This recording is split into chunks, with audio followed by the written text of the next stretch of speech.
Hulikam ang panloloob sa isang bahay sa San Mateo, Rizal. Nasa mahigit 3 milyong piso ang natangay ng mga kawatan. Narito ang eksklusibo kong pagtutok.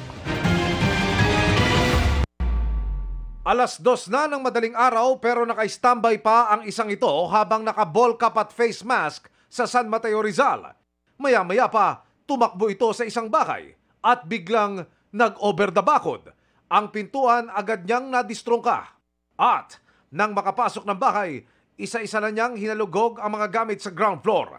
Sandaling mawawala ang suspect sa frame ng CCTV video at sa kanyang pagbalik, dala na niya ang backpack na naglalaman umano ng pera na kinuha niya sa master's bedroom sa second floor. Pinuntahan namin ang crime scene kanina.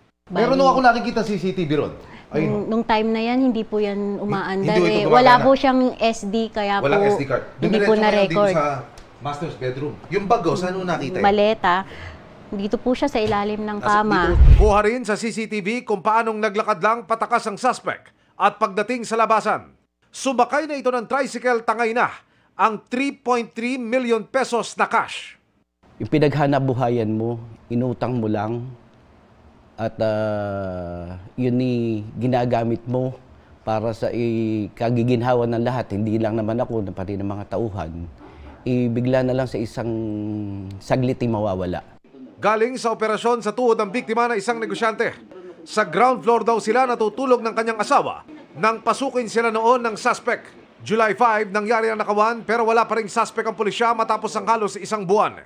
Kanina, sinamahan namin ang biktima sa Rizal Police Provincial Office para mag-follow up sa kaso. Ipinatawag ng Provincial Director ang investigador sa kaso at ang update, tukoy na raw ang suspect. Ito nga po yung suspect natin siya, nagpakandak na po tayo ng enhancement. So merong identify na? Meron po tayong witness po sir, yung mga gwardiya po. O yung, kaya nga may na-identify na? Yes sir. Okay. Tapos, pangalan na rin po to sir. Have you filed a case of theft? Kailangan din natin i-file yun sir at saka yung sa ano nila, statement po nila.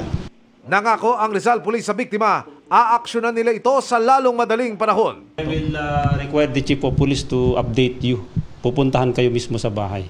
Para sa GMA Integrated News, Emil Sumangil, nakatutok, 24 oras.